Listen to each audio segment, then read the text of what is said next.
and we're here with a new episode of the Dreamer Comics podcast. Today we have Bernard Chang, artist for Teen Titans, artist for DC Comics Presents, artist for Green Lantern Corps, Superman, Wonder Woman, you name it. You've kind of done it, including Batman Beyond and so many other great hits. Thank you for coming on the show. Than's for having me. Yeah, really excited. Hopefully writer artist soon too. Yeah, we'll see. I hope so. I mean, that's super exciting because I think as someone you live with the art for such a long time, it's cool to have a say in like what's happening. So you get it. You feel I know you feel already a ton of ownership, but it's like when you're writer and artist, I think it gives another sense of like I've done it all. Yeah, it's I did write and draw an issue of Batman Beyond. Nice. Last year, number 13, and there was an idea, concept that I had, storytelling concept, and the editor Jim Chadwick gave me an opportunity to say, hey, we need to fill an issue. Why don't you jump on and write and draw it? Because I've been pitching this idea to every single writer that I've been working with at DC for the last 10 years, and none of them they were all very positive, but they never were able to squeeze it in. Yeah. So I said I got to do it myself, and I got to just get this idea off my chest. That's so cool. Yeah, it's so funny how that works, because with a writer and an artist, you have a certain expectation that you can only do one. And like you can only, like you're an artist, don't try to like change lanes. And in comic books, it's not true. There's a lot of people who do writer and artist. You look at like, Francis Manapul, just to name one of them. He's someone who's done writer and artist. And there's so many people who can go that way and do it all. Right. I think in the last, over the last decade, last 10, 15 years, the industry has really shifted more towards a writer dominant. Yeah. Field. When I first started in the early 90s, it was very artist dominated, and a lot of the artists, they kind of dropped the ball. Yeah. They were drawing issues purely. There's a lot of enthusiasm and great drawings, but very little storytelling going on. And then when the industry kind of went into the dumps, the writers really helped craft these long narrative stories that kind of brought it out of the ashes. And since then, there's been a different kind of, I think, a wave in comics. Ideally, I like to see a balance in both, because when these books come out and you read, or people come up to you at shows and they talk to you about the books, they've never read the actual script or the plot. Like in Batman Beyond, the last 2.5 years, most of that was plot, which is kind of how when I first started drawing comics in the 90s, it was the quote-unquote Marvel way. Yeah. And every writer that I work with, I try to encourage them to write in a plot format, because the storytelling is it's a very unique medium. In comics, not only do you have to draw well and you have to know how to draw everything, there's a particular sensibility in how you compose the page, lay everything out. And also not just from one page, but page to page over the course of 20, 22 pages or 40 pages or whatever. Absolutely. Now, it's interesting that you talk about like, laying everything out in a specific way. What kind of like tips do you use to lay out? Like, give me an example of what something would be to lay out a specific page. Like, do you kind of read through the script all the way through once and then go, okay, like, most people write complete panel breakdowns, or is it most people kind of giving you that whole plot? And I mean, so again, you're working with different people. So different writers write in different styles. Right now I'm working with Adam Glass, and Adam is a great writer. Mm-hmm. And he has, a tremendous amount of television and movies and other writing history behind him. And so his stories are crafted with, the Teen Titans are six characters, and they each have like their unique voice, and there's banter back and forth. And so his style is more in the dialogue. And that's it's taken me a couple of issues to kind of really kind of adapt to his writing style and really understand the emotional contexts that he's trying to get out of the characters and the story through the dialogue. Some other writers would be very descriptive. I've heard stories where some guys will write like a whole page for one panel description. Typically, I ask writers to give me an overall kind of emotional context of what they're trying to push through with particular scenes or an issue. and then I'll try to think about it and thread it into the narrative, visual narrative. And that's also just, artists aren't just wrists. We're not just there because we can draw well. We're there because we're the actual storytellers. Absolutely. But typically when I get a story, when I get a script or a plot, I'll read it all the way through. And then I'll sit on it for a couple of days. Yeah. And as I'll go about doing stuff, playing ball, that's actually how we met. Yeah. I'll see if there's ideas That kind of culminate. that kind of percolate in the head. I love and it. then so it gives it a little bit of time to like stew, right? It's like you're making this nice stew, the soup or something, and it's just slow simmering, and it's just boiling, and then eventually all the flavors will come out and be absorbed into the other ingredients. And so I try to see if there are moments in the story that I really gravitate towards. Also keeping in context what the overall direction of the story is moving and the characters. And then try to, when I'm doing the layout, have a conscious, considered effort to put that through in the artwork. Because at the end of the day, it's translation. Yeah. Right? The writer has an idea, translating it to the artist. The artist has an idea of translating that visually into images. And then hopefully the reader will be able to translate that and read it and understand, everything that's supposed to And get an happen. emotional reaction out of it. And each layer, as it goes through each, from the writer to the artist, pencil inker, colorist, letterer, everyone adds kind of a little bit of their own flavoring. Absolutely. But when you go and you're laying out a panel, you talked a little bit about you're looking at the emotional aspect of it as well, Yeah. and looking at what the beats are that are super important. Do you put emphasis in making panels larger that are more emotionally oriented, or do you kind of like go with what you're feeling or whatever you think will look the best, or what? How do you normally kind of? Is there a method to the madness? There is a slight method, although I try not to keep too many rules. Mm-hmm. But there is, I do have like kind of a foundational platform that I jump off of.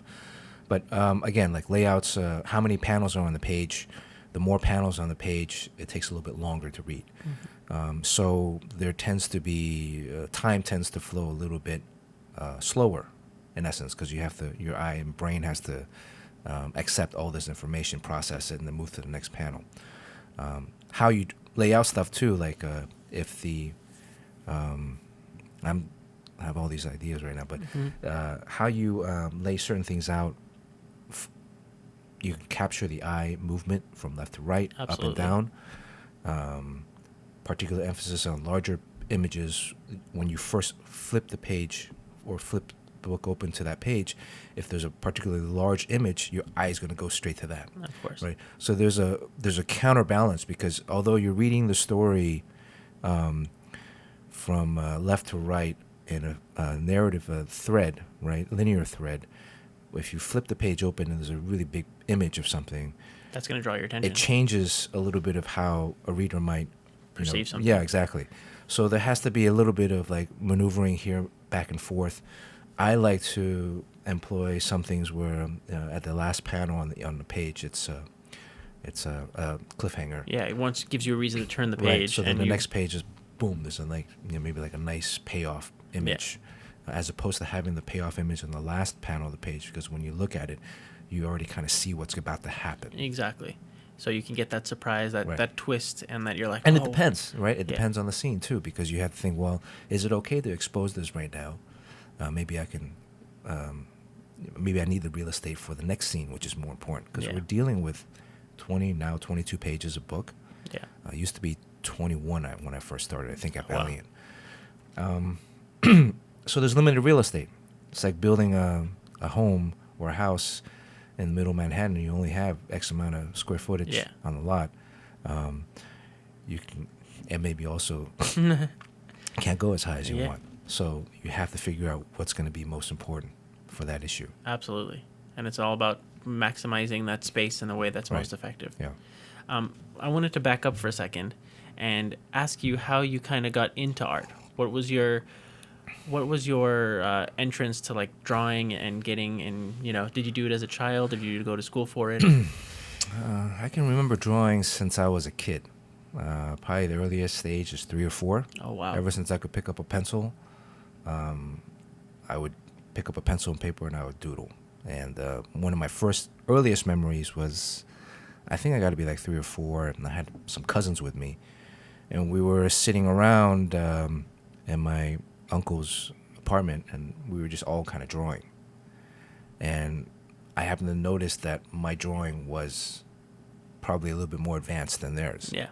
And then everyone just kind of gravitated towards looking at my drawings, and we would draw like funny stuff, like, you know, like a naked guy, and then we'd all giggle and laugh, right? Or a naked girl, you know, with boobs, and everyone would giggle and laugh. And then the adults would come over and say, "What are you guys doing, right? What kind of mischievous plot are we up to?" I love it. But I used to read comics too. Yeah. So ever since I could draw, I would read comics. Back then it was, you know, you're looking at the images. I'm not really reading the dialogue.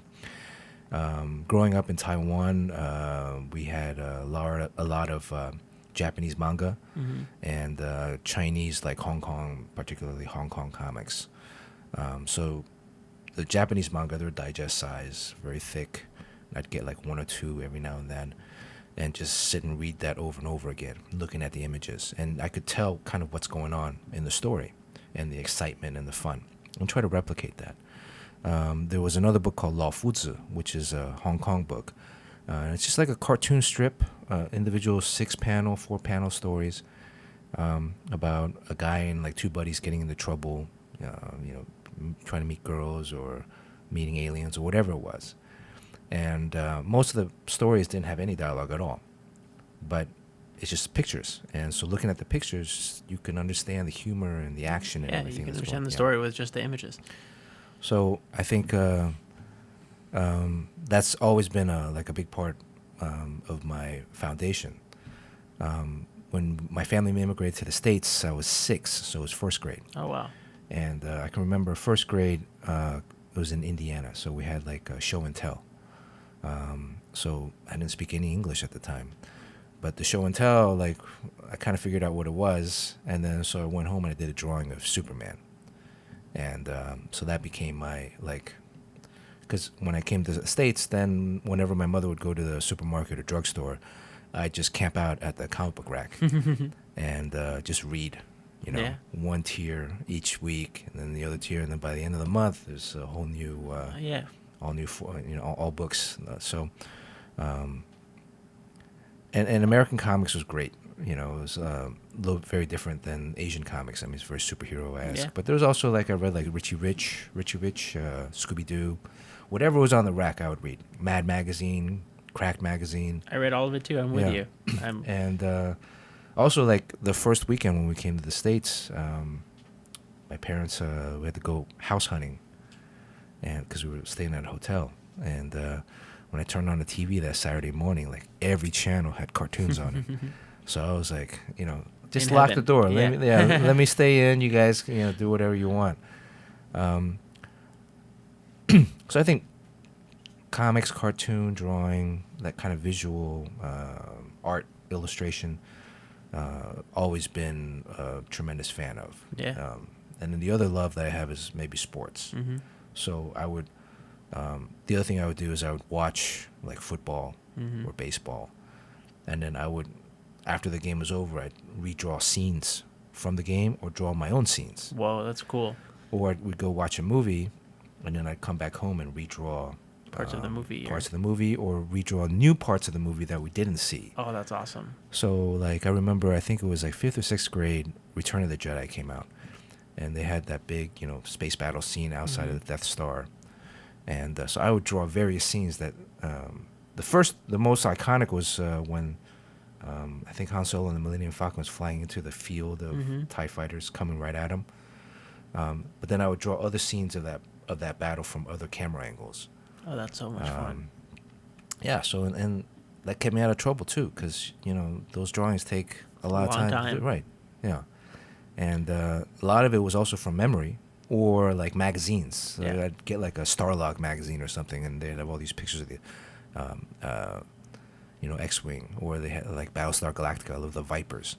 So I'd do all these kind of drawings from magazine pictures or from memory. Wow. And I think a lot of the memory was a great kind of tool because I taught myself to like look at stuff and absorb things visually Of course. and try to not, like I don't have a what do they call it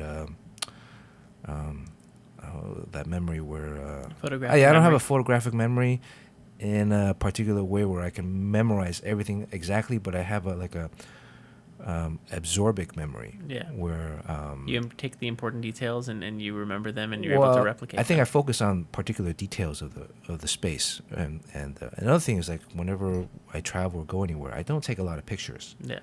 I actually prefer to just be in the moment and examine like all the details, as opposed to, Taking a picture yeah, and saving because it a to lot of look at times it. when you're taking a picture, you're not really looking at the space. Yeah. You say, oh, this looks okay, good, and you take it and you figure out, oh, I'll look at it later. Instead of appreciating and right, absorbing it yeah. and taking it in. Because as an artist, a lot of that, as a storyteller in particular, a lot of that comes back into your craft Of at course. one point. So what was the point where you decided like you want to do this professionally? Was there ever like, okay, I want to go to art school, or I want to like I want to make comic books, or I want to draw forever? Like I just love this. I think my mother was very. I remember my father. He was a professor of chemistry at Purdue. That's when we moved to the States. He was a professor of chemistry at Purdue, taught chemistry there, and my favorite team was the Steelers at the time. Terry Bradshaw, Franco Harris, Lynn Swann. So he did a drawing of Terry Bradshaw from a picture. That was like pretty decent, but this guy was a professor of chemistry, Chemistry, right? And then my mother, for the first Halloween, they didn't really understand the tradition of Halloween, but so like the last minute, she took a bed sheet and drew Spider-Man on the front in like markers. She got like a picture of this. I think it's the John Romita Jr. Spider-Man running like this, and she drew it on the front, and I wore that as a costume to school. And so I think both of my parents had particular ability or skill set, but it was never really fully encouraged. They also grew up in a different time era. They were born at the tail end of World War II. They grew up partially during the Civil War in China, and the families had to immigrate to Taiwan. So it's a completely different lifestyle and circumstances. So, but when we got to the States, my mother saw that I liked to draw too, and she got me a tutor. I think I was maybe like 7 or 8, probably 8. Wow, an art tutor. An art tutor that I would go once a month or every few weeks, and so I would draw like still life stuff. She would tell me to set up like an apple or a cup and a shoe, and I would draw that. We went to the zoo and drew animals at the zoo. Just various things, stuff aside from things that I like to draw myself, but really teaching me at an early age kind of the fundamentals of art. Yeah. I'd sit there and draw my hand, or I look at the mirror, and if I was trying to draw a figure from my head and I couldn't get it, I'd look at the mirror, and try to act out the pose, and then draw, and then pose, and then draw again. That's so cool. Like nowadays, these young artists that I meet, I'm like, there's no excuse. No, you got a phone. Just pull out your phone. And then you can right, have if any you image need it. you want. Yeah, exactly. And if you can't find it, take a picture of yourself, and then You can or use your it. friend, and you'll get it. And there's apps now too that you can pose heads, figures, hands, Wow. and get the correct lighting and shading. So there's no excuse not to put in that work. Did you ever go into Did you ever go to school Oh, professionally?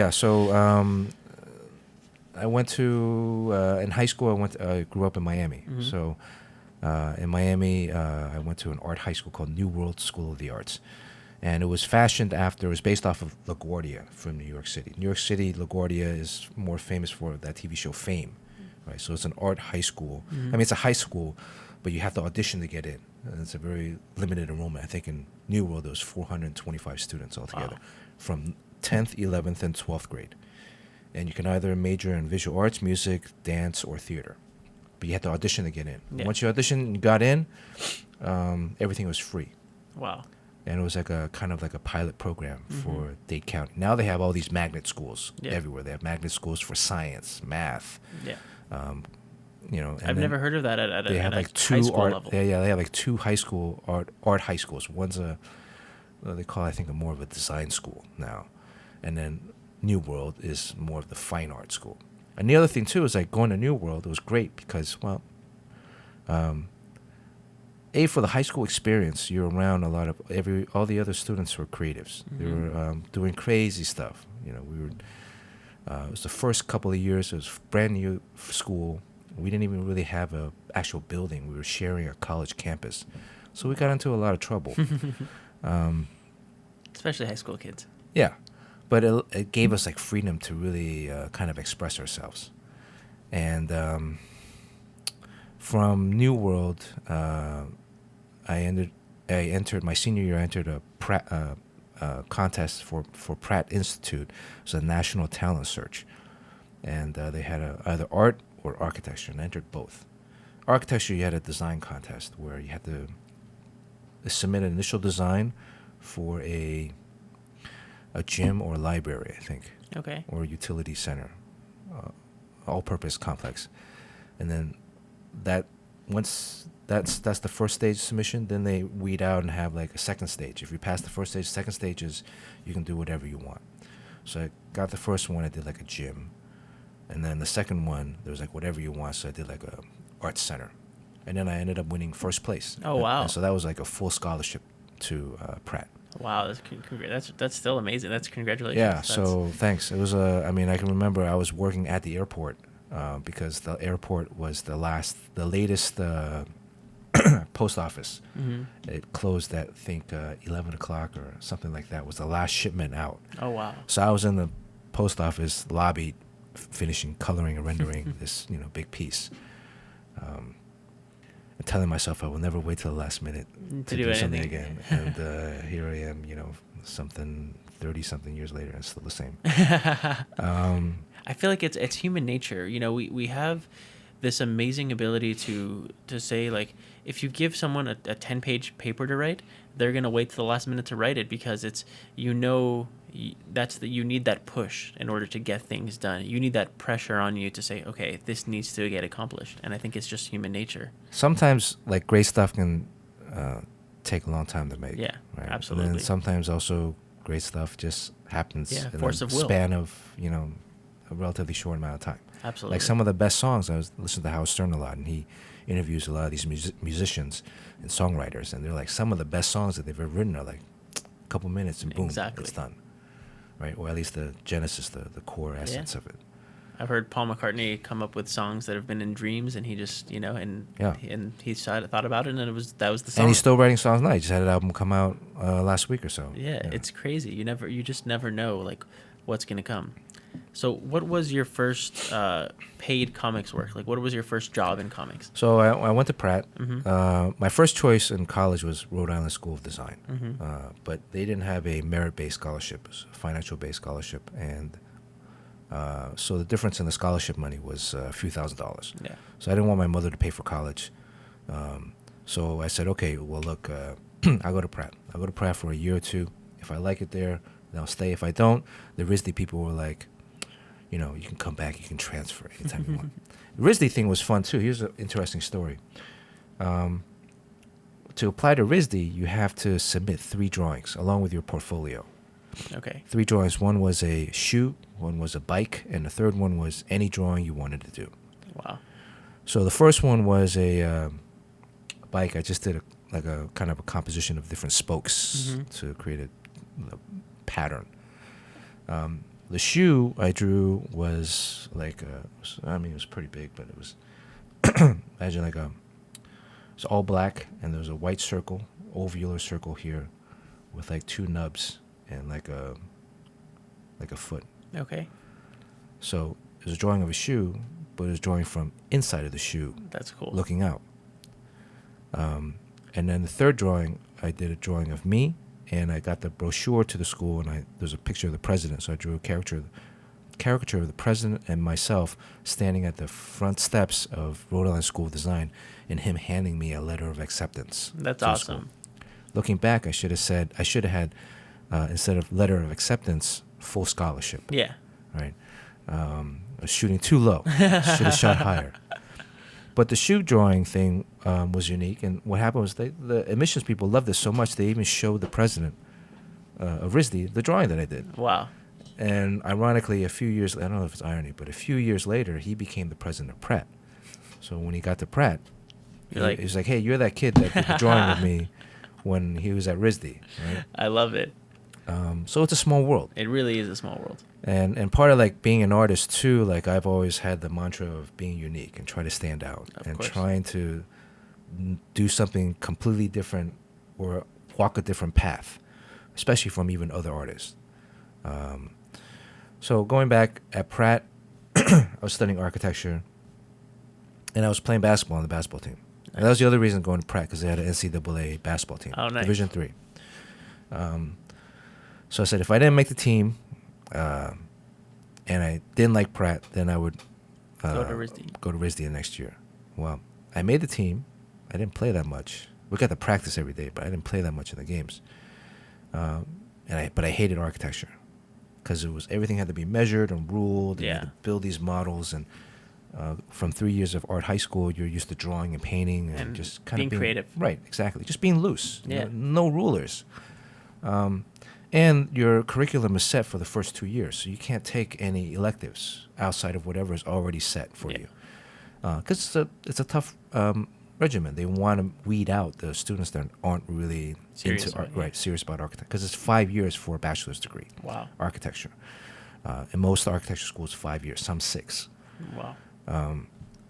So sometimes it's even harder than being a doctor, although I'm sure doctors will say, no way. Yeah. But architects will. So the first year I was like, man, I didn't get to draw. I wasn't ready to move to transfer. And then one day I went to a bodega across the street from campus, and they had a rack of comics. And I'm like, man, I used to read comics. I used to collect comics when I was young. Teenager, I had all these long boxes. And it wasn't until high school that I kind of stopped drawing comics or following comics. But then I picked up these books, and there was like a particular issue of X-Men drawn by Jim Lee. And I was like, wow, this is great. And I remember Jim Lee when I was a teenager, because I also had books shipped to me in the mail in the brown paper bags from Marvel. They had a mail subscription service. But I also had a pull list at a local comic book store. But the comic book store was kind of far away. Yeah. So there weren't a lot of comic book stores in Miami. So I would get my weekly, 1 or 2 books from Marvel, and then I'd go once a month to the comic book store to pick up any kind of special stuff. And I remember one time getting an issue of Alpha Flight. I loved Alpha Flight back then. And Mignola had a few issues of Alpha Flight. And then also one day I opened up an issue. It was this guy Jim Lee. And I was like, wow. Yeah, that's his first work is Alpha Flight. And I haven't seen it since, but there was just something about the artwork that resonated with me, and that just, that I was like, this is really good stuff. And it was different than everything else that was out there. Yeah. And I remembered his name. And then when I went to, he did a couple more, and then I think he might have, did he move to Punisher after that or something? I don't know. He ended up drawing another book that I wasn't collecting. Mm-hmm. And then pretty soon, I think after that, I started high school. So anyways, with this X-Men book, I was flipping through it, and I'm like, wow, this is great. His style's evolved, and then I thought, well, hey, I'm in New York, right? Mm-hmm. Part of the reason to go into Pratt also is that it's in New York. Marvel and DC Comics are in New York. Why not try to get a side job drawing comics, maybe doing 1 or 2 issues a year? It would kind of satisfy my urge to draw, the creative side, artsy creative side, not design sense.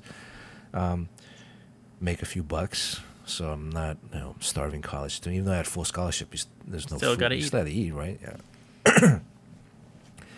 So that's where it kind of sparked, why not give this a shot, right? I'm young, I'm in New York. Take advantage of the situation and the environment. So I asked around campus. I was asking everyone I knew, hey, do you know anybody that's interning at Marvel or DC or working there, right? And what do they have a tryout script or a story that I can draw from? So I knew I had to do storytelling panels. So I met a guy named Mike Thomas, who was an upperclassman, and I knocked on his dorm room. Some guy's like, yeah, he's in like 305 or something. So I knock on his dorm room. He's like, hey, Mike, my name's Bernard. I heard that you work at Marvel. Is there any way you can give me like a tryout plot or something I can start drawing? I'm really interested in drawing comics. And so I bugged him a couple times, and he got me a plot. It was a Captain America plot. Back then, like I think Marvel DC, they had particular stories that they had For specifically for people that were trying out. And I would do drawings and try layouts, and then do pencil drawings.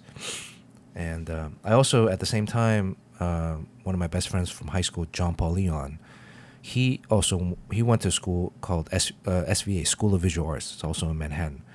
And so he had his group of friends through SVA that were also into comics. And so we would hang out, and we would show each other work, and but it was still like a very kind of like a very small group. And John Paul, he had met through his friends at SVA a guy named Michael Davis. Michael Davis was running. He had a studio called Bad Boy Studio. He also had a program called DC New Talent Program. It was loosely affiliated with DC. He was doing stuff for DC at the time. Yeah. And so we'd go to Michael's house every week, I want to say Thursday. Wow. And we'd sit there and listen to him talk about comics. And he wouldn't really teach us about storytelling or art per se. He'd teach us about the business of comics, and really kind of like nailed into us like. What do you remember all these years later about? Well, the business of comics is just you have to treat it like a business, right? You have to treat it like work. Mm-hmm. I mean, we're college students wearing jeans, sneakers, T-shirts, whatever. Even though now fashion is Changed. Yeah, right. But I was like, yeah, man, I'm serious about this. I want to work. I don't want to I want to stay in New York, right? Make a go of it, and this is what I want to do. So, and we went. John Paul and I would go to. He had actually got work fairly quickly. He had drawn like a RoboCop book for Dark Horse. But Michael had said to me, myself and John, he was like, this was around March of 1992. So I started seeing, I went to his class for like 3 months. And he was like, look, you guys got to save up money and come out to San Diego at the end of the summer. And because we had gone to a couple small shows in New York and showed our portfolio around, to different artists and stuff. There was even a story where I called up 411, got the number of Marvel Comics, called in. I had the book with me. Hey, can I speak with so-and-so, like the editor? And they patched me right through. And I was like, oh, shit, I didn't know that was going to happen. Yeah. I even submitted artwork and got rejection letters. Yep. I have one from Bobby Chase. Oh, wow. Every time I see her, I remind her. Right? So... But that's something that was common. Jim Lee himself got, shows him and off. they would write back. They would write back. That it's a different kind of. They're much more even when you went to conventions back then, the editors were situated at standalone tables, and then people would wait in line, half an hour, 45 minutes to an hour with their portfolio in hand, and then just plop it in front of the editor, and the editor would look through it, and then so you had an opportunity to really show your work. Now I think it's a little bit more different. Live in a very litigious society. It's even harder for writers to break in now. Yeah. So anyways, Michael suggested that John Paul and I go to San Diego. We saved up our money. We shared a hotel room. We had all of our artwork ready. Every day we went down there. I think it was only 3 days back then. Wow. And it was in August, not in July. And what year was this for San Diego? 1992. Wow. Yeah. So Image was just coming to be. Image had come out the year before, or so. A couple years before that, right? And Valiant was just beginning. Valiant had just come out maybe a couple years too. Mm-hmm. The Death of Superman, I think, had just. I think they were 92, 93, something in that range. Maybe, right? Well, maybe Death of Superman was afterwards. Yeah. I think that was afterwards. But it was a small show. I mean, the convention center was half the size, literally, because they didn't build the extension yet. Wow. And even it was half of the half, so it was only a quarter of the size. And downtown San Diego was dead. It was like a So funny. it was 'Cause a now zombie it's- area. Yeah. Now it's And the opposite. we stayed at the Radisson Suites, which is in the very northern part of downtown. They didn't have I don't remember them having a bus service, so we had to walk all the way down. And you're walking through like neighborhoods that are just completely empty and dead. There's like homeless and Wow. whereas now like it's all restaurants and bars and it's like jam packed. It's the exact opposite. And Michael brought John Paul and I around to all of his contacts, all those people that he knew at DC and at other comic book companies. We didn't visit anybody at Marvel that weekend because he was very at the time his all of his connects were at DC and he didn't want us to work at Marvel. Yeah. At the same time that summer, he along with Dennis Cowan, Derek Dingle, and Dwayne McDuffie were preparing to launch Milestone. Mm-hmm. So part of it was to try to find work, but if that didn't happen, then John Paul and I were up for drawing Static. Mm-hmm. So it was either him or me. And on the very last day, very last hour of the show before we had to go to the airport, on the way out, the booth right next to the exit door was a small company called Valiant. And throughout that whole weekend, you kept hearing buzz about like this new company Valiant, like some of their books. Mm-hmm. And I didn't really know what they were. I just knew the traditional Marvel DC stuff. So I'm like, hey John, let's just wait in line here. And I mean, they're right by the door. The line doesn't seem that long, and let's see what happens. Right? It's one last step. one last portfolio review. So he's like, all right. So we wait in line. John, there's Bob Layton and Barry Windsor Smith were looking at portfolios.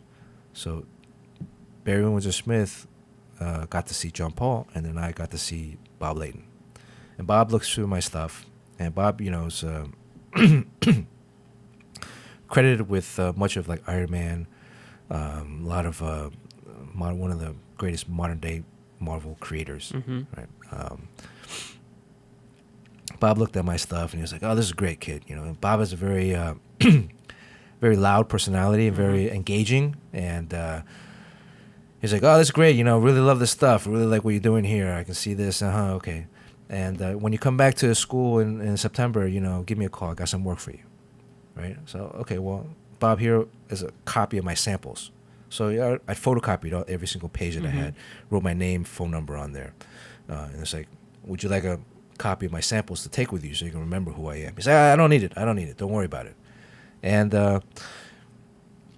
when he did that, I thought, "Oh man, I'm not gonna get anything." He's just shoot. Yeah, he's not really. Yeah, he's not serious about giving me work. Because everybody else took samples. Yeah. Right, and everybody else also, we'll try to get you work or whatever. And I was like, "Oh, it's okay. It's not gonna happen." But whatever, we gave it a shot. Barry loved John Paul stuff. So we get in the airplane. We fly back to Miami. The hurricane hit. What was the big Category 5 hurricane? I can't believe Andrew. Okay. Andrew hit like a couple weeks later. Yeah. Like a week or so later. And I redid all my entire portfolio. Redrew all the pages. Redrew like 8-10 pages. And during that time, Michael called me up. They said they had made a decision on Static, that they were going to go with John Paul. So you asked me earlier if there was ever a time where like I was kind of that's it. I'm not gonna make it in comics, Yeah. or like a low point for you. Yeah, because we had just gone through. I tried for 1 year, right? So this has been about 1 year of doing sequential artwork, doing sample pages, going to a few shows, going to San Diego, showing my work to all these editors. Everyone's saying that they like the work, but no one's giving me any job shot. offers, Yeah. right? I'm here. I'm entering my third year at Pratt now. Not really liking architecture that much, although I'm beginning to like it a little bit more at this time. Yeah. But I put all this effort in, and it hasn't really bared any fruit. And so there was actually a moment where, I cried. Yeah. It was tough, man. Whenever you're putting your heart and soul into something and you're like, okay, it's gonna happen, Yeah. and it doesn't. It's something that you're just like like, is it ever gonna happen? It was another setback. It was something that I, anticipated. Part of it too, you want to have confidence in your work, right? So, absolutely. I mean, I had a lot of confidence in my work. I always felt like at every stage, I was at least a little bit more advanced than other peers. Yeah. And but at that time, everything was a rejection. But Michael's like, "Don't worry." I mean, I didn't cry on the phone with Michael. Yeah. I cried afterwards. Yeah. And part of it was too. Is like, man, I want to start working. I want to start making money. I was of course 20 years old. It's like I need to start working. I don't want to wait.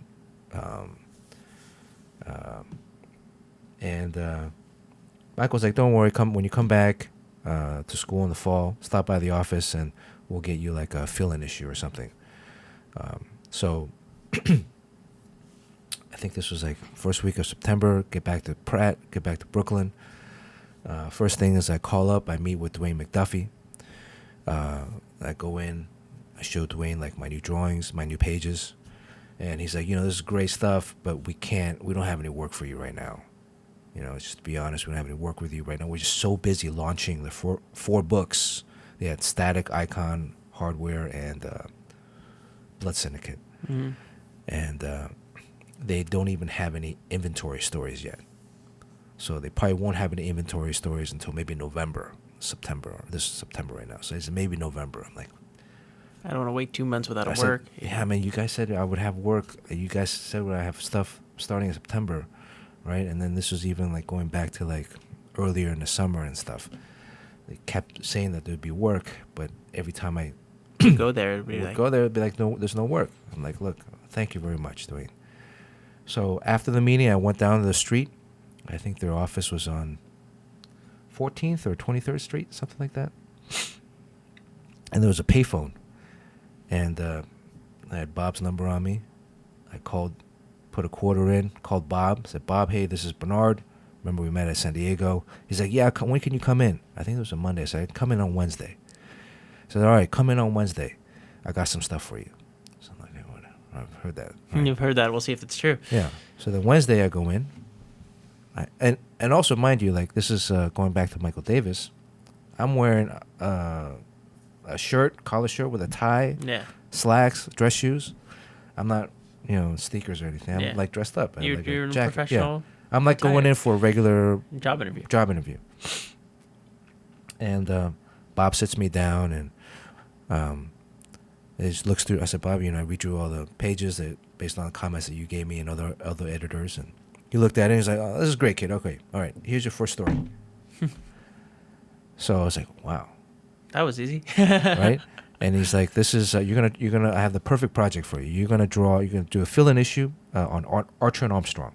That's awesome. It's gonna be Barry Windsor Smith's. It was Barry Windsor Smith's book, and I was gonna be drawing issue number 9. It's gonna be the first fill-in issue he'd been done.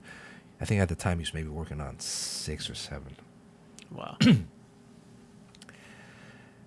And I was like, "Wow, that's pretty fast." I thought he was gonna, give me some more critiques and stuff. Yeah. But he's like, "No, go." Barry's in that office down the hall. Go into Barry's office. "Hey, Barry, come over here. This is Bernard. Barry, show Bernard how to draw Archer and Armstrong." So now I'm like, okay, go into the office, similar like this size. Sit down. Barry Windsor Smith's like, "All right, okay. So you're going to be drawing the fill-in issue. So this is what Archer and Armstrong look like." So Barry draws on tracing paper. He has a roll of tracing paper, blue pencil. So he starts drawing like Archer is this way, he's a skinny kid. Make sure, and then Armstrong's this big, burly kind of guy. So make sure that, his jaw is like square. So he does these like couple sketches. I'm looking at him, and then he rips it out and says, "All right, go home and practice."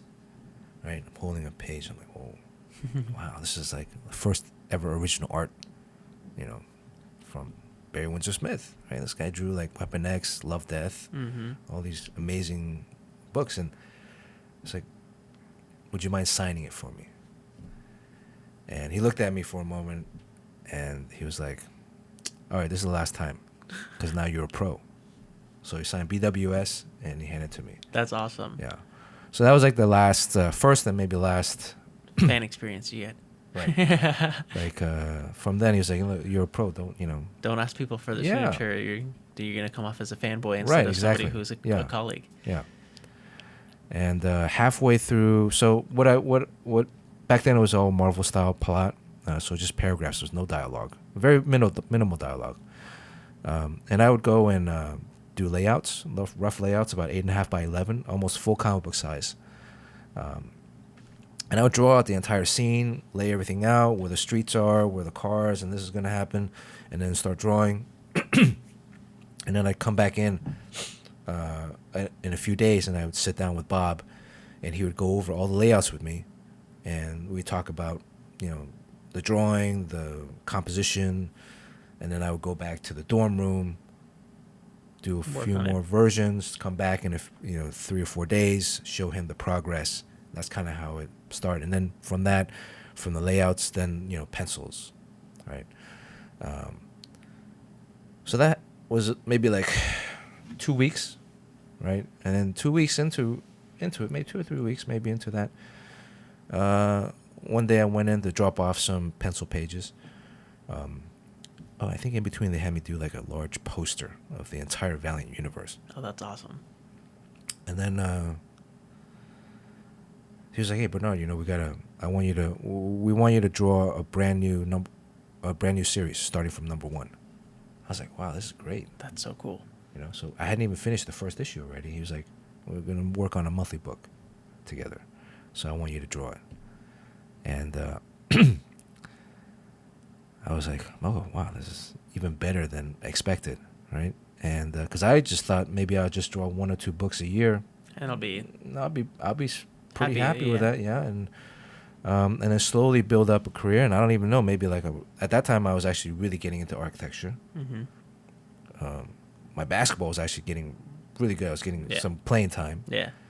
And then this comic stuff, right? So I was like busy nonstop. Yeah, definitely. I would sleep maybe Good. maybe just a few hours a day at the most. I could sleep anytime I want. Yeah. Like any spare moment, I have 5 minutes, I would like knock out. doze off. Yeah. Yeah. That's crazy. That's the New York way. That's the New York mentality that you're hustling and making things happen. So he was like, "Bernard, we want this. We haven't created a character yet, but we kind of have an idea.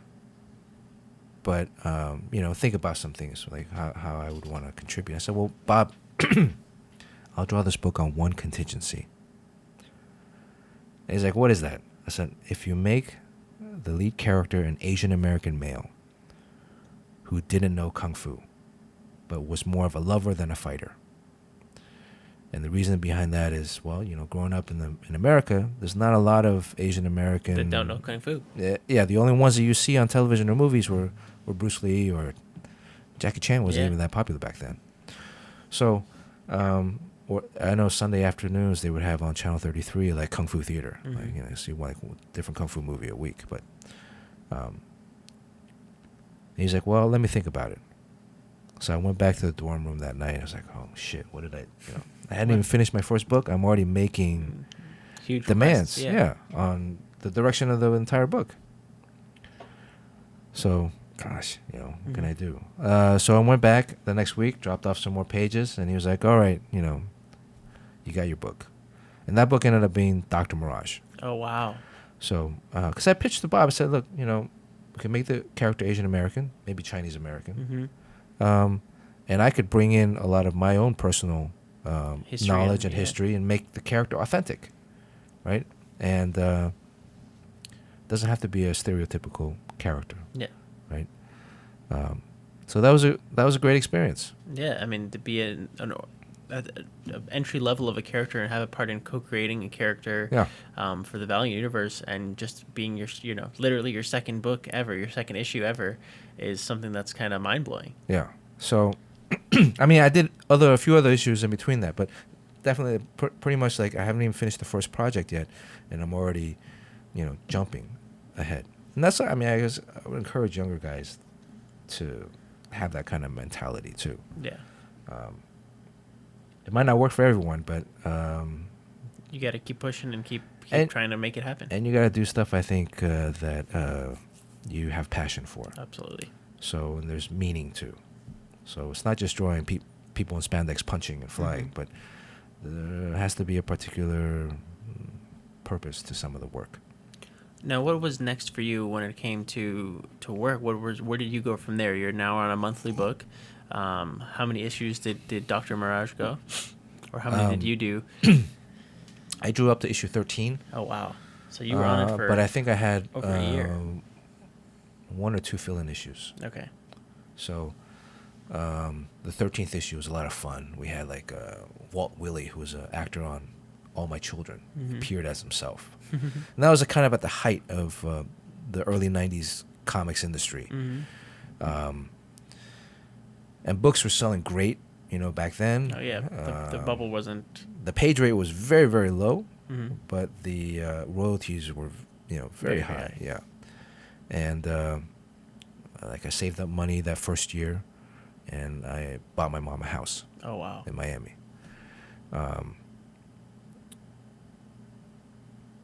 That's incredible. I mean, just stuff of, doing, one story arc or 2 story arcs in.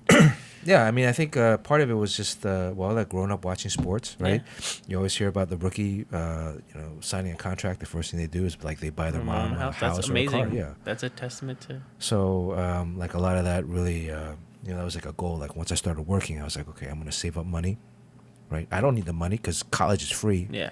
Right. I already have enough. Like the first thing I bought was a small Samsung 13-inch television. I went down to Canal Street, all these electronics. Have you been in New York? Oh, yeah. So Canal Street had all these electronic shops and sneaker stores. And I bought a Samsung 13-inch color TV because I didn't have TV for like 2 or 3 years, the first 2 or 3 years in school. Wow. And a Sega Genesis. Sounds like a typical 20-year-old college kid, yeah, right? So those were the first 2 things that I bought. And then I think I bought a pair of sneakers. But that was it. And then the rest of the money I just like saved. That's awesome. I didn't spend any of it. Maybe like occasionally ate out a little bit, but even when I went to eat out, it was still like very frugal. Yeah. I didn't start like buying a lot of clothes or anything. They just needed a TV and the Genesis. All the friends would come over and play in my dorm room. And that was it. That's amazing. Yeah. And then after that, that story had kind of run its course at Valiant.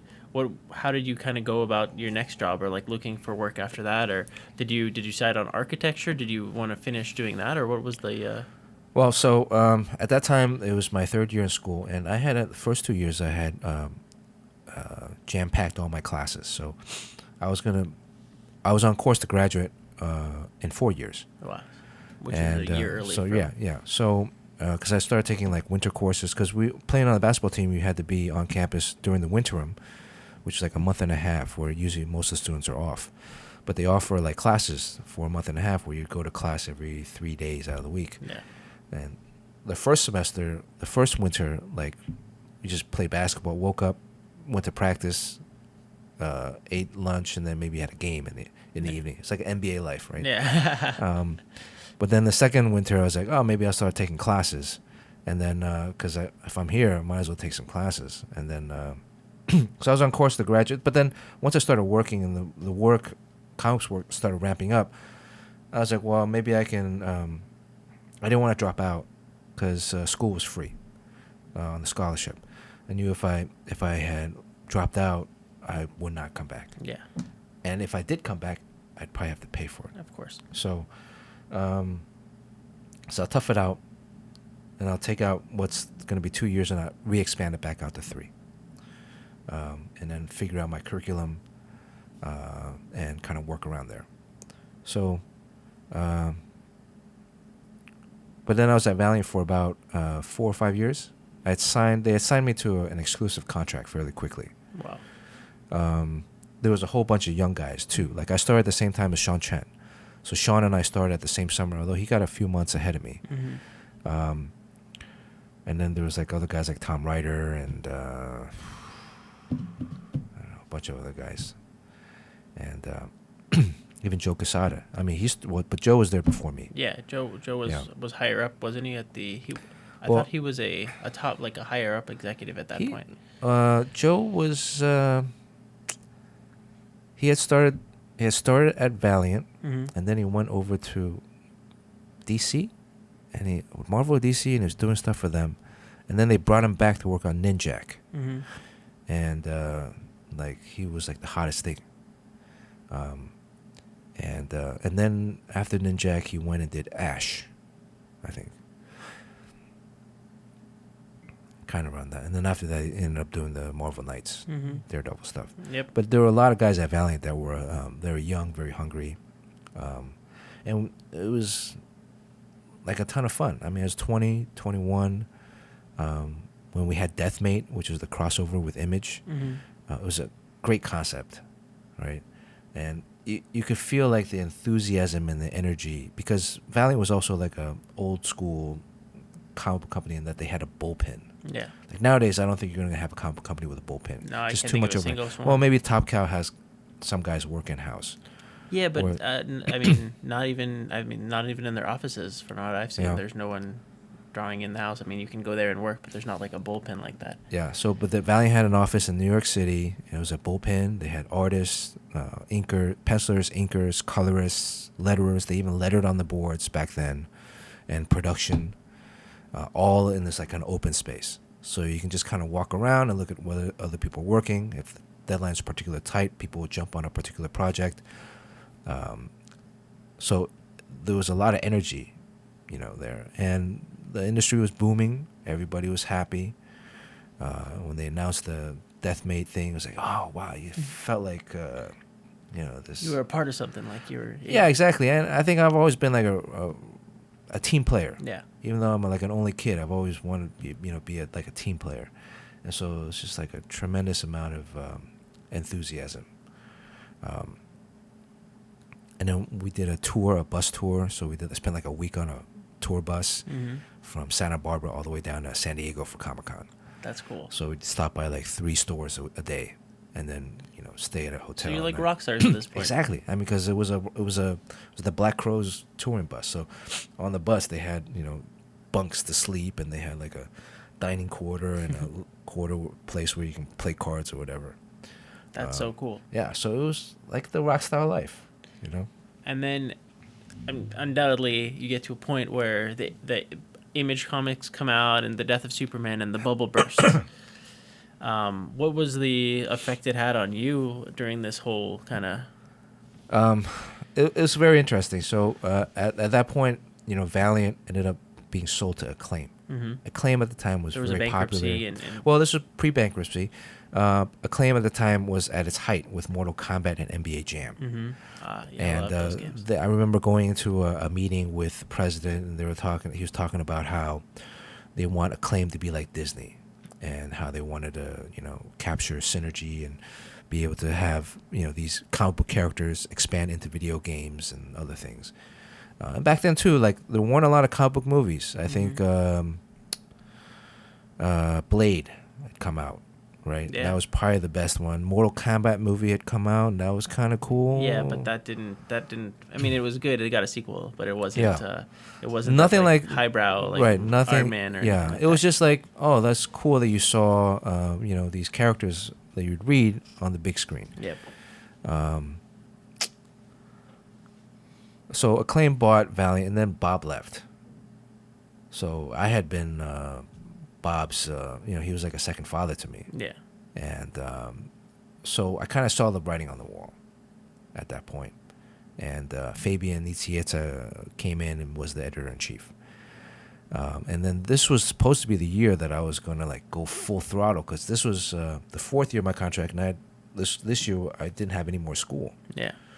So I had graduated, and I was like, all right, I'm going to have all this free time. I'm going to draw like 2 books a month. Wow.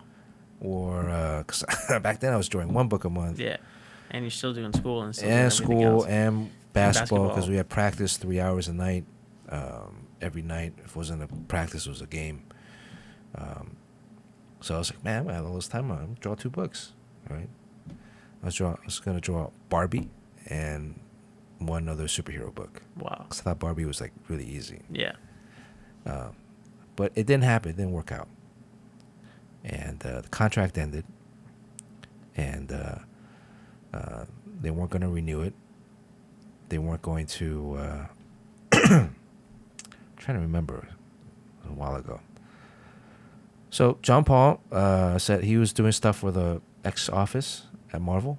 It's like, hey, maybe they bring you in, or just tag along with me. Mm-hmm. Back then too, it was very casual, Mm-hmm.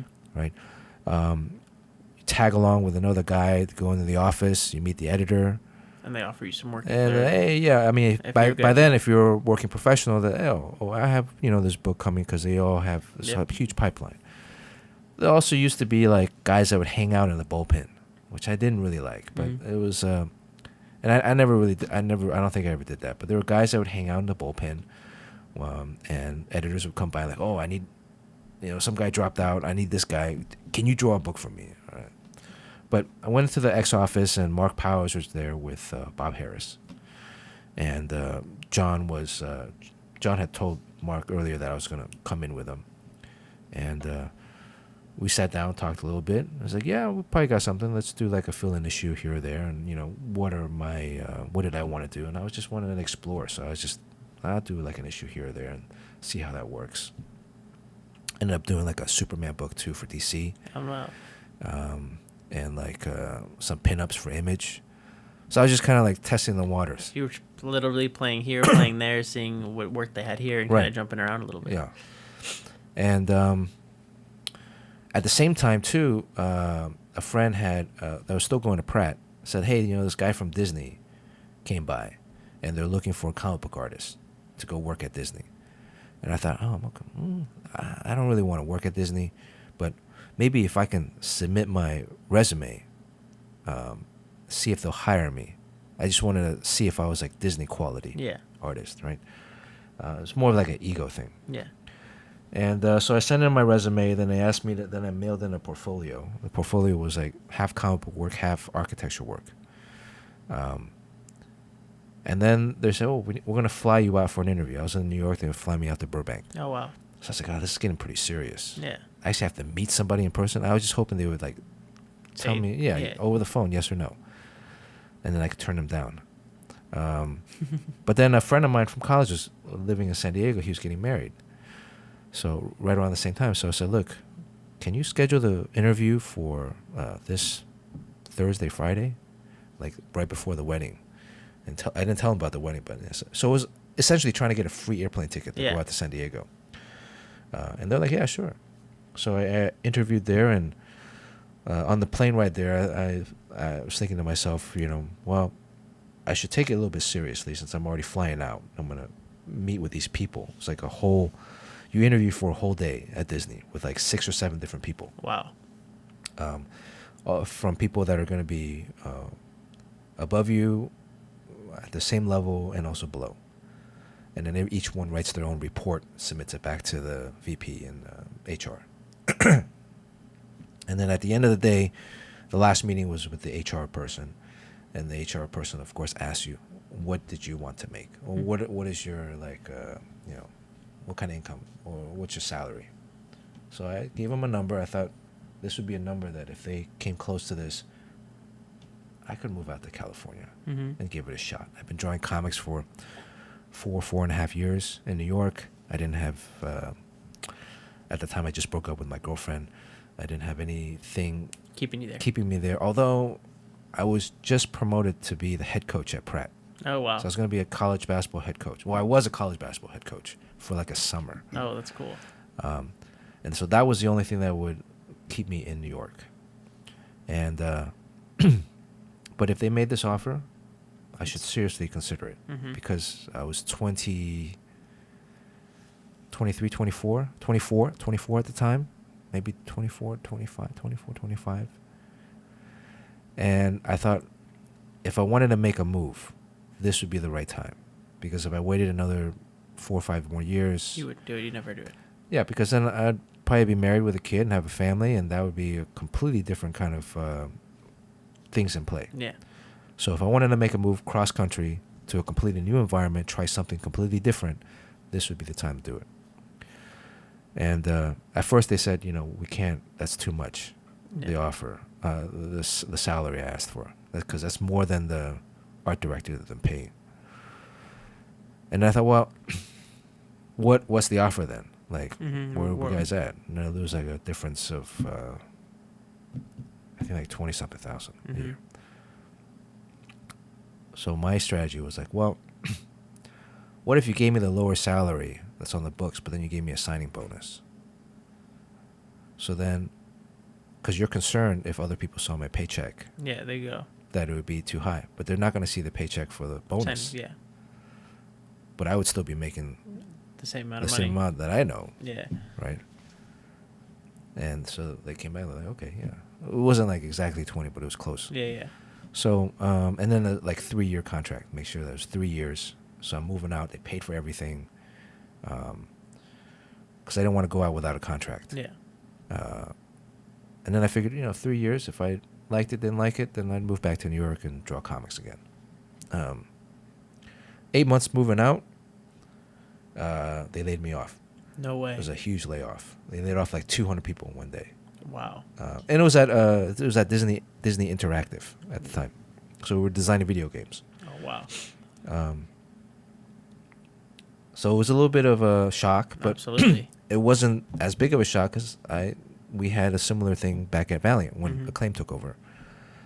There's this corporate stuff that kind of happens. So the very next day, I interviewed at Imagineering, which is across the street. I couldn't do that before. They actually, the VP that hired and brought me in like a couple weeks before all the shit was gonna happen. He said, "Look, there's gonna be some shit. We're gonna have to let you go. I trust you. I know that you're not gonna like steal shit from us. I trust you, but you should start preparing. Get your resume in order, and because like for my salary, they could keep 2 guys on. Yeah. So, and they're downsizing. So I said, that's great.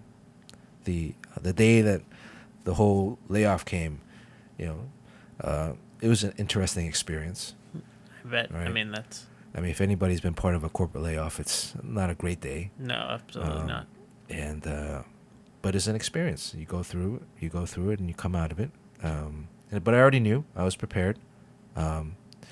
And I left all the office supplies. I didn't take anything with me. They call you into HR office. They call you in the office with the HR, and they're like, "Oh, yeah, we're going to offer you a 2 weeks severance package."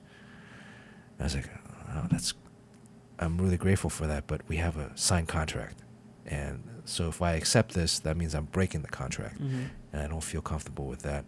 So I'd prefer if you contacted my attorney, and we could and you guys could settle it out. If it was just me, I'd leave right now, but I'd take it, but I can't. So you guys have to discuss that with my attorney, but I'll leave." So I took all my stuff and left. And they negotiated like the end of the first year. So I got paid for like 4 months without having to actually work. Yeah. But the next day I interviewed at Imagineering, and they didn't have a job opening at Imagineering, but a lot of the skill sets applied. And there was a guy named Terry Dobson who, no, not Terry. Was a producer that was working at Interactive and at Imagineering, and he saw that I had some crossover skills, and so he introduced me. He said, "Hey, why don't you come in Imagineering and have a meeting with me here?" And this was before the layoff happened. So I was like, "This is kind of weird, right? Because you have an office in the Interactive building." Yep. So I went over there and I got to meet a couple of people, and so sure enough, like he was, really helping me out. And so the very next day, I had already scheduled an interview at Imagineering with a VP there. And that took a couple of months to negotiate because they also, didn't have a job opening. And I had to interview over the course of a few months with different people. And then, so that summer I ended up drawing Daredevil Deadpool. Oh, no like way. the annual, and New Mutants, like a miniseries, and because I still had and I did like a couple issues of Cable, so I still had the connection with Marvel, and I knew that, and Mark Powers was still there, and so I knew that I wanted to keep busy. And then by I think November, Imagineering, we had worked out another contract. So then I started working there. So I was at Imagineering for 4 years. Oh, wow. And that was a great experience. Mm-hmm. Designing rides for the theme parks. That's so cool. I remember going into. That's a way to use your architectural degree and your creative side. Well, and yeah, it was a combination of architecture and storytelling, comic books. You know, a big part of it was comic book storytelling. Mm-hmm. Because when you go to these rides at Disney, They're narratives. They're narratives. They're all stories. It's Absolutely. all story based. That's why, like, if you go to Disney, it's very different than like a Knott's Berry Farm or a county fair or something. Because those are just like kind of thrill rides, right? With painted green to represent the Hulk or something, or But Disney has a particular storytelling aspect to it, where Yes. you're getting a beginning, middle, and end with a Right. story. You're seeing these characters you know and love, and hearing a story whether you know it or not. and everything is composed and designed to push that narrative. Of course. So the queue space is a great example, because the queue space, although people don't like waiting in line, it's part of the while you're there. If you're going through Indiana Jones, right, as you're going through the tunnels, everything is designed to put you into that story, into that time. Yep. And there's the bamboo stuff. There's the little relics. There's different hidden things. So that by the time you get onto the ride vehicle, you are already in that world. Yep. And so it's completely believable. And when you get done with it, you want to like kind of go back on the ride again and re-experience it and from a different vantage. Every time you go on, there's different It's a new things. experience. Yeah. But you're in that world, so you kind of forget about everything else. Space Mountain, same thing. Yeah. Right. So, and that was like at Imagineering, I was Blue Sky Design. So Blue Sky Design is I think my personal favorite. Mm-hmm. I think it's the best thing because you work on projects that don't have a ceiling, so they call it blue sky. Oh wow. Right? There's no ceiling to the project because you're starting at the very beginning. Mm-hmm. You're basically starting with a blank piece of paper, if it's a piece of paper. Yeah. You start with an open canvas, and you can Exactly. kind of mold it to whatever you want. And sometimes when you're working on stuff and you pitch, a lot of it is you're working on stuff and you have to pitch. Mm-hmm. Pitch to executives or corporate sponsors. So you have to be able to talk about your work and talk about your idea. Not just through the images, but also verbally communicate. But when you're...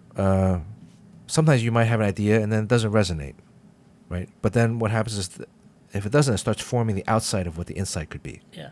Right? Because you're starting with, like, you don't know what it is. Yeah. Do they give you an IP, or are you like just kind of like? And back then, it's not even like an IP really, because they had not. This was like pre-Pirates of the Caribbean. Okay. When Pirates of the Caribbean movie came out, that's when they really started to formulate a lot of, implement a lot of the movie properties into the theme parks. Of course. So prior to that, it was still very. They didn't do that a lot. That's great. And like the first project I worked on in Imagineering was Autopia. Autopia is the ride in Disneyland where you drive the cars, right? And that's typically the first time any American or any kid ever drives a car. Yeah. Is like you're 3 or 4 or 5, and that's the first time you get to sit behind a steering wheel. And even though it's a guided rail course, Or you're not doing anything. right? But there's a gas pedal. Yep. Right. And that had been one of the oldest attractions at Disneyland at the time.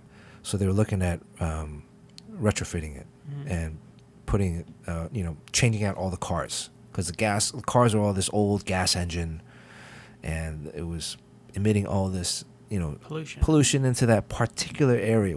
Because it's going 365 days a year. I don't know how long the parks are open a day, 12, 14, 16 hours or something. So it's crazy. Yeah. Right. So that we got to do something with the cars. Otherwise, we got to shut it down. So they wanted to bring in a corporate sponsor, and then it was a team. Usually, it's a small team. So like you have 1 or 2 designers, maybe 1 or 2 producers or writers, and said, "This is Autopia. We're going to redo it. It's an e-ticket attraction. So they had different levels of attraction, which meant more money would go into developing it. Come back in a few days, and so let's see what ideas you have." So at that time, I started from interactive. I started drawing on the computer a lot, like on a Wacom tablet and stuff. So everybody else at Imagineering were these older traditional painters and artists. I was the youngest guy. Everyone was like 40, 50 years old. I was like 25, 26 at the time. Wow. So I would come in with these digital printout paintings, and then they would have like their traditional paintings.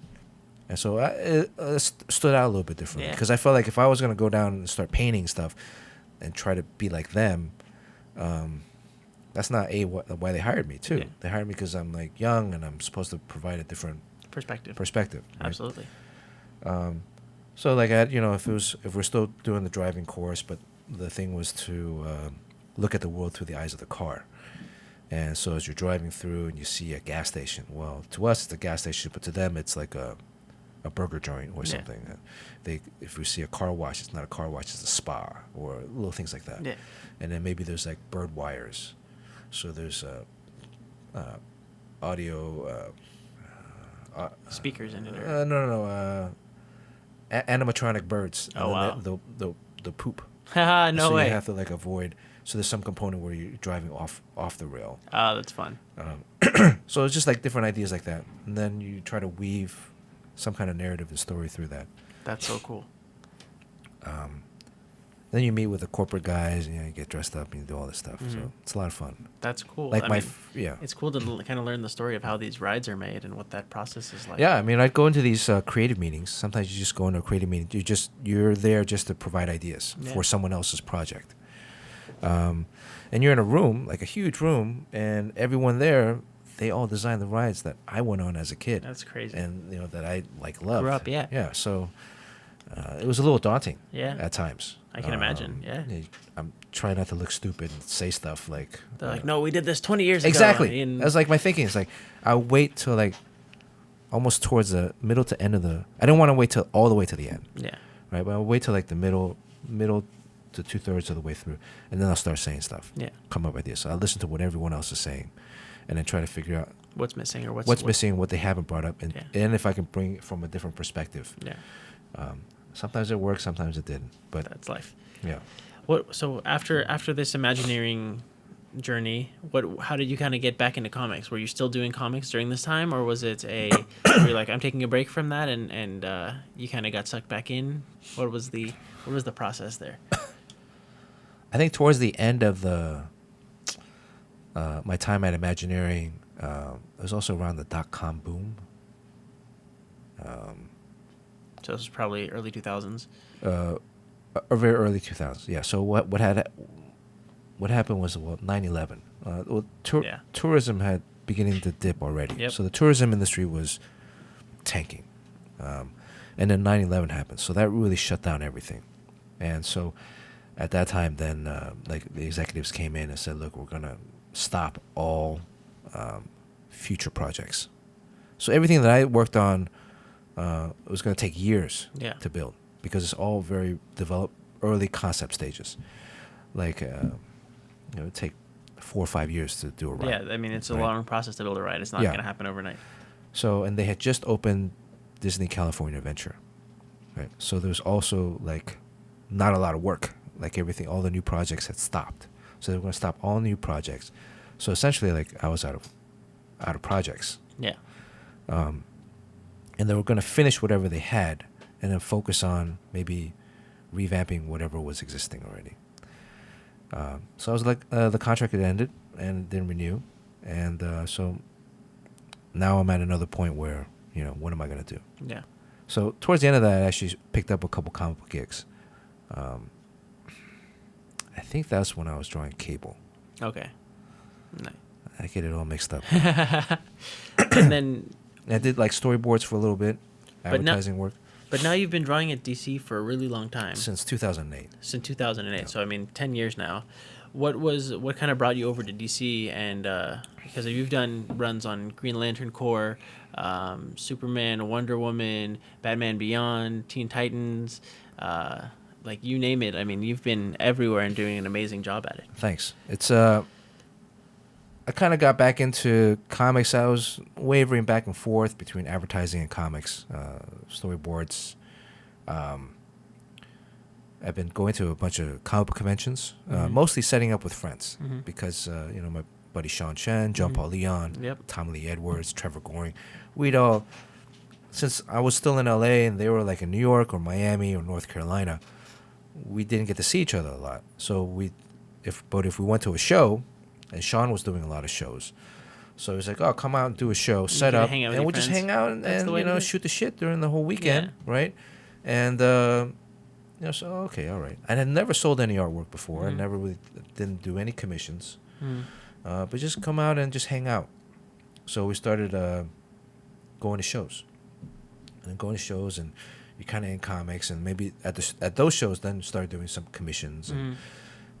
and then Dan DiDio came up and said, "Hey, you know, am I interested in jumping back into comics and doing something for DC?" So we actually had a meeting, and he was talking about maybe having me draw Teen Titans at the time. Oh wow. So this was 2008.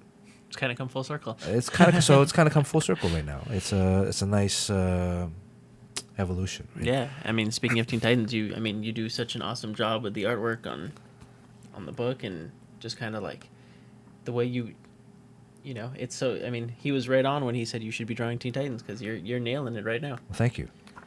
But that was it was going to be my first foray back into monthly books, right? And I felt like, man, it's a team book. That's a lot of work. Yeah. You got to draw 5-6 different characters every single page. I was hoping to do a solo character book. Yeah. So they're like, "Well, what did you want?" I said, "Well, I'm interested in maybe doing Wonder Woman." They said, "Well, they already have like Creative team attached. They already have main artist attached." I said, like, "Hey, I don't mind being I'll be the Mariano Rivera. I'll be the cleanup, Mm-hmm. right? The relief pitcher, Mm-hmm. and the closer. Mm-hmm. You guys, he's gonna do 8 to 10 issues a year. I'll do 4. Yep. That's fine. So I still got the advertising stuff on the side, Mm-hmm. which is eating up a lot of time already. And that's a win-win for everyone. So that's kind of how my recent foray into DC started. Nice. And then from there, you kind of just evolved and moved from book to book. Yeah. When you go and do you kind of like, what's your process working with different editors? Do you kind of go, hey, I want to work on this character? Or is it like, hey, we need somebody for this? What is it like? Do you, I think it's been a combination of both, based on the opportunity and the timing. yeah. You know, sometimes though, again, I'm freelance. Yeah. So I'm not signed to an exclusive contract or Yeah. anything. So, but they do have guys that are on contract. Yeah. And so those guys tend to get the first pick Yep. of whatever projects they want to do, or they have their idea of who they want to bring on books. So sometimes it's a combination. They'll have like, look, these are some books that are open, or what are some titles that I would like to work on. Yeah. And I'll tell them, you know, this guy or that guy, or you know, this character, and then like, well, okay, maybe this might work. Like jumping from Wonder Woman to Superman, it was the same editor, Matt Idelson.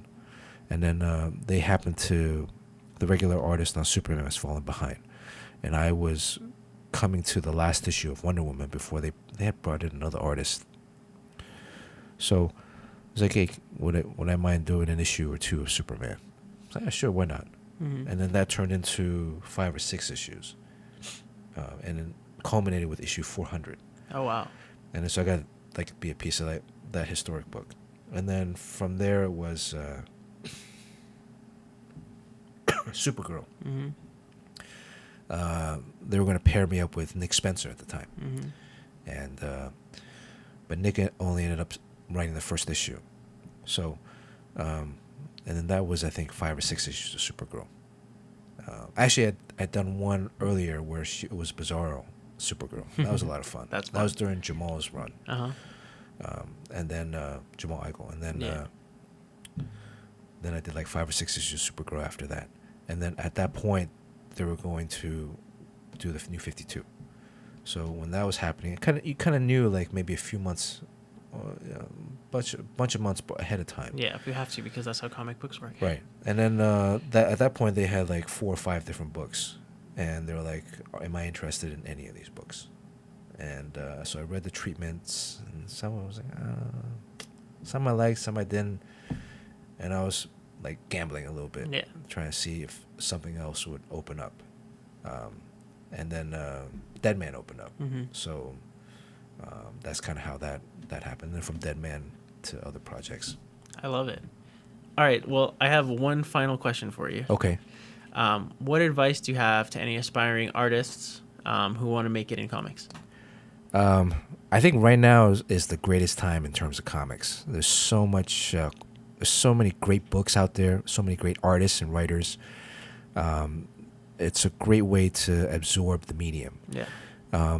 As a young artist, I would encourage them to draw as much as they can. Get a sketchbook, bring that around with you everywhere. Draw something every day. Not everything you draw is going to be perfect, but everything you do has a particular goal at the end of the day. A lot of times I equate sports again back with art, right? You look at football, the NFL. Football is played one day a week, on Sunday, maybe Thursday, right? 4 quarters, 15 minutes each quarter. So technically 1 hour of game time determines whether you win or lose.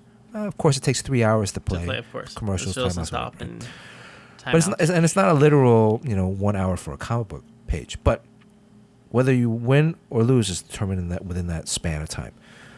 That game is when you sit down on a Bristol board and you're drawing the page. What most young artists don't see is the Monday, Tuesday, Wednesday, Thursday, Friday, Saturday of practice, training, drills, videotape, executing plays, lifting weights, eating the correct foods, weight training, strength training, conditioning, all of that going into technically 1 hour of whether you win or lose, right? They see that 1 hour and they're like, oh, they make it look easy, but there's so much that goes into it that people don't. There's so much preparation that goes involved in it, and so as a comic book artist, no, it's not going to be 6 days before you can work on one page, right? But there is incremental amount of preparation needed, and as a comic book artist, you need to know how to draw everything. Sometimes you need to you need to learn how to draw stuff that you don't like to draw. Absolutely. But you still have to know how to draw it. I see too many young artists that only draw people, faces, figures, and it's the same thing from when I first started back in '92, even till today. And they're missing out on all the background, all the environments, all the cars, even regular clothing. Those are all things that are storytelling components. Yeah. It's not just people. Even though we're humans and we like to draw people and we associate with that, we also live in an environment. And the environment tells the story, if not much more than the characters themselves. So draw stuff and force yourself to learn how to draw things that you're not good at, right? And then the other equation is basketball. Yeah. So I say, if you want to be in the NBA, how many professional comic book artists do you think are working right now getting a paycheck in comics for Marvel and DC? Just for those two companies? Just for those two companies. I mean, you think if you're doing pencil, inker, colorist. Let's just say pencilers and inkers. Okay, so that's pencilers. That's two jobs, and say pencilers. Let's say 40 books per company or 50 books per company. So let's say about that's 200 people, right? Yeah, at roughly around. Well, Marvel published around 89, 92. DC around the same each month. Yeah. That's how many new books are coming out. Okay. Right. Then there's also maybe some special projects that are in production. Elseworld stories and right. So about 300. Yeah. Right. Usually I start off with saying, how many guys do you think play in the NBA? It's really difficult. It's really fucking difficult to play in the NBA, absolutely. Right? 15 players on each team, 30 teams, 450 players in the NBA getting a paycheck right now in the NBA. They just had like media day today. Yep. Right. That's more than the active number of comic book artists working for Marvel DC right now, right? Granted, the page scales, absolutely tremendous pay scale now, difference, but there's not a lot of guys. No, definitely not. And it's a global market, right? It used to be just the guys in the U.S. because whoever can show up to the shows in the U.S. will get the jobs. Yeah. But now you got companies that are actively recruiting overseas. Yep. Right. Because they're able to do it for much more Right. inexpensively. And or even access guys, email or now you have guys in different countries that have agents. Yep. So the agents have contacts with the companies. They go through the agents find them work. The agents translate the plots and stories for them to then draw. Wow. Because art is universal, right? So if you're a good artist anywhere, you should be able to convey a particular story. Now, storytelling sensibility is a whole other discussion, and I know we don't have that much time left. Yeah. But so you think about that, right? There's not that many positions available. And the longevity of the career, I've been drawing comics since 92, so it's 26 years now. Yeah. Not all 26 years, but it's 26 years. Yeah. Other guys I know, like John Paul's been drawing for 26, 27 years, yeah. right? So there is good longevity in the career if you're good, right? but you have to have all the skills. Yeah. So if we bring it back to sports again, you look at the NBA. A lot of guys that just draw people or superheroes, Yeah. muscular men or sexy women, whatever it is. They're only dunking, Yeah. or they're only shooting 3-pointers.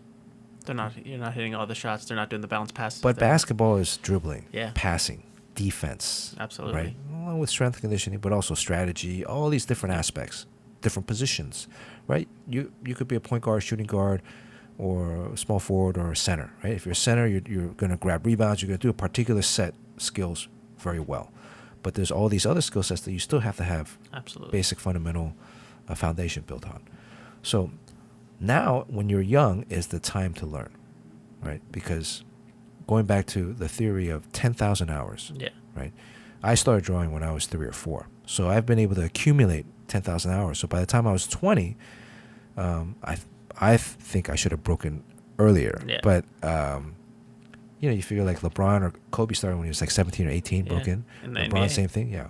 So in hockey players, football players, usually around 19, 20, Is that time when they're going? they've accumulated 10,000 hours of proper training.